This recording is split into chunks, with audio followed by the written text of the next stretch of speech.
Neste vídeo vamos falar sobre o gerenciador de entidades do JPA. Esse gerenciador de entidades é uma instância da interface Entity Manager. Entity Manager é uma interface definida no pacote JavaScript Persistence. Todas as classes, métodos, anotações do JPA fazem parte desse pacote JavaScript Persistence. Então, cada instância do Entity Manager está associada a uma unidade de persistência, definida no arquivo persistence.xml, como já vimos anteriormente. E esse arquivo persistence.xml tem um conjunto de configurações para um banco de dados particular. Então, todo o Entity Manager está associado a uma unidade de persistência, um Persistence Unit, definido no arquivo persistence.xml, e o nome da unidade de persistência vai ser usado para carregar as configurações dessa unidade de persistência. Bom, a primeira coisa que a gente tem que fazer então é carregar as configurações desse arquivo persistence.xml. O JPA possui uma classe chamada persistence que tem um método estático chamado createEntityManagerFactory para criar uma instância do Entity Manager Factory, que é uma classe que implementa o Design Pattern Factory e que cria um Entity Manager a partir das configurações que são carregadas do arquivo persistence.xml. Então, para criar uma instância de Entity Manager Factory, eu faço persistence.createEntityManagerFactory e passo como parâmetro o nome da unidade de persistência, nesse caso, finanças PU. Então, EMF seria uma variável do tipo Entity Manager Factory, que representa um factory para Entity Managers. Para instanciar esse objeto, a gente usa o método createEntityManagerFactory da classe persistence. Bom, o Entity Manager ele é instanciado através de um método chamado createEntityManager da classe EntityManagerFactory. Então, se a gente tem aquele objeto da classe EntityManagerFactory para instanciar uma Entity Manager, eu faço, nesse caso, emf.createEntityManager e atribuo o valor de retorno desse método a uma variável do tipo Entity Manager. Bom, essa interface Entity Manager possui os principais métodos do JPA. E é através dessa interface que a gente faz todas as operações no banco de dados, como, por exemplo, persistir uma entidade, fazer uma alteração, uma remoção ou uma consulta nos dados da entidade. Bom, para executar qualquer operação no banco de dados que modifique o estado do banco, é necessário executar essa operação dentro de uma transação. Então, a gente precisa iniciar a transação, executar a operação e depois fazer um commit, commitar a transação. O Entity Manager possui um método que permite recuperar uma transação. Esse método chama-se getTransaction e esse objeto da classe Transaction tem os métodos begin e commit que permitem iniciar e commitar uma transação. Então, qualquer operação que atualize o estado do banco, como um update, um insert, um delete, tem que ser realizado dentro de uma transação do JPA. Bom, então para persistir uma entidade num banco de dados, a interface Entity Manager define um método chamado persist. Esse método espera como parâmetro uma entidade que você pretende persistir no banco de dados relacional. Então não é necessário executar nenhum comando SQL para inserir, fazer um insert na tabela.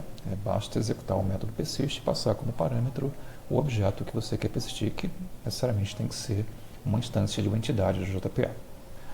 Bom, aqui eu tenho um exemplo do método persist. Estou atualizando aquele método add da classe contaResources, que foi a classe que a gente utilizou na aula anterior sobre o App Service Hash. Então, o método add era um método que recebia um objeto JSON e inseria esse objeto numa lista de contas. Aqui a gente vai persistir esse objeto da classe conta em um banco de dados MySQL usando o método persist. Então, o método add recebe como parâmetro um objeto da classe conta. Eu estou instanciando um Entity Manager Factory, usei o método createEntityManagerFactory da classe persistence. Passei como parâmetro aqui o nome da unidade de persistência, finanças PU. Então aqui eu tenho em EMF um Entity Manager Factory. Para criar o Entity Manager, uso o método createEntityManager da classe EntityManagerFactory, atribuir o retorno ao objeto do tipo Entity Manager, nesse caso representado por essa variável Manager. Bom, para executar o persist, a gente tem que iniciar uma transação. Então, fiz um manager.getTransaction.begin para iniciar uma transação.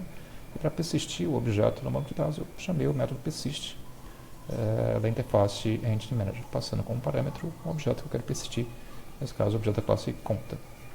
Bom, depois eu tenho que comitar a transação. Esse persist ele só é realmente executado no banco se ele estiver dentro de uma transação. Se você não executar esse commit, esse método aqui não tem efeito. Aqui no bloco Final a gente fecha o Entity Manager e o Entity Manager Factory.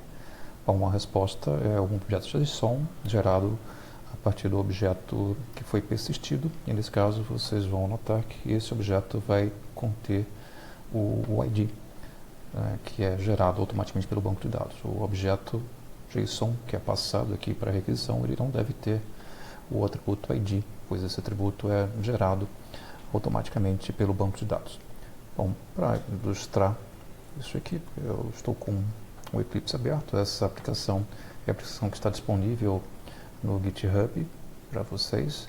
Então eu vou rodar a aplicação aqui e usar o Postman para fazer um post, uma requisição post nesse banco de dados. Bom, eu também estou com o console do MySQL aqui aberto. A única coisa que a gente precisa fazer é criar o banco de dados. O banco de dados chama-se Finanças. Então vamos criar um database chamado Finanças. Bom, o banco de dados está criado. Nesse caso não tem nenhuma tabela ainda, a gente só criou o banco. A tabela, nesse caso a tabela conta, será criada a partir das entidades, nesse caso da única entidade que a gente tem aqui, que é a entidade conta. Então vamos aqui no Postman, eu vou fazer um post, endereçado lá no nosso endpoint da API, que é contas. O objeto JSON que eu estou passando contém o número, o titular, o banco e a agência. Notem que não tem o ID aqui. Então vou fazer um send. Guardar um pouco, a primeira vez ele vai ter que criar a tabela, então a primeira requisição vai ser um pouco demorada. Vamos ver aqui a resposta. Notem que a resposta foi um objeto com o ID, que não havia aqui no JSON que a gente enviou no post. Então o ID foi criado, o JSON devolvido como resposta contém esse atributo ID.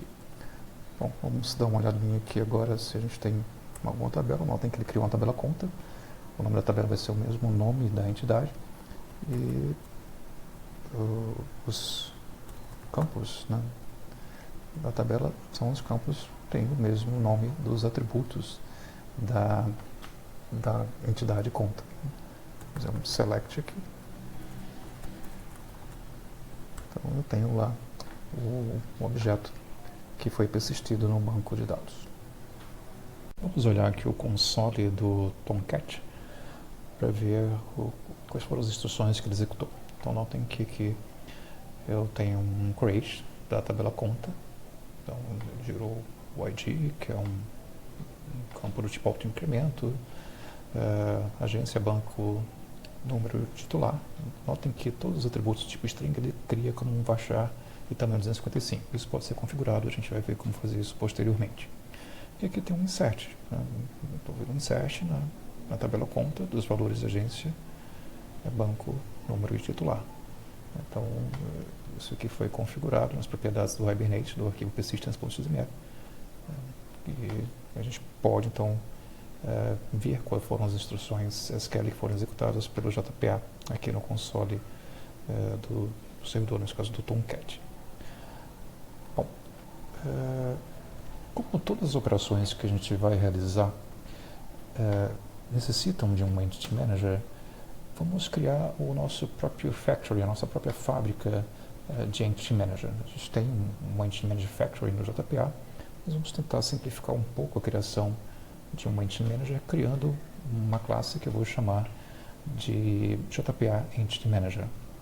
Essa classe implementa o Design Pattern Singleton, então eu vou ter um atributo estático aqui do tipo Entity Manager Factory, chamado AMF. Estou usando o Lazy Instantiation, inicializando esse atributo com null. Tem uma constante chamada PU_name, que é o nome da unidade de persistência, no nosso caso é finanças PU, e um único método estático, que devolve um Entity Manager. Esse método chama-se getEntityManager. Eu verifico se o Entity Manager Factory é nulo. Se for nulo, a gente cria o Entity Manager Factory a partir da unidade de persistência e depois faz um return do Create Entity Manager, que é o método que cria o Entity Manager da classe Entity Manager Factory.